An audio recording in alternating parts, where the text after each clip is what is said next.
case briefs, and so much more. LSData's got what you're looking for. In one of the most heated legal battles of recent years, the Supreme Court weighed in on a tragic helicopter crash case. The case originated from a devastating incident in the Gulf of Mexico, where an ill-fated helicopter bound for oil drilling operations met a catastrophic end, engulfing the life of the pilot and 3 passengers on board. The circumstances led to a tangled legal web, primarily centering around an important question.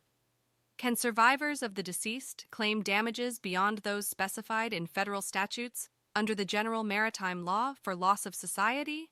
Originally, the Court of Appeals agreed with the survivors, acknowledging their right to sue for loss of society. Their verdict was subsequently overruled by the higher court, the Supreme Court.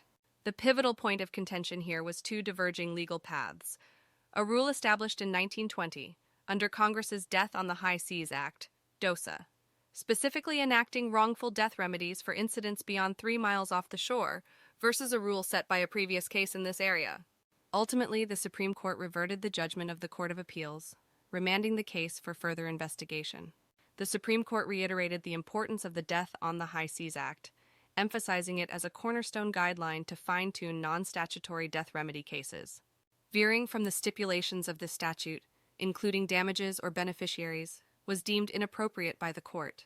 The sequel of this case promises to be a riveting legal spectacle, shedding further light on the intricacies of maritime law and the extents of survivors' rights in the wake of such tragic losses.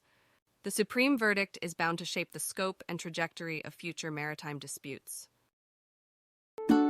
Case briefs, and so much more. LSData's got what you're looking for. Visit lsd.law, elevate your mind. Leave the stress of class.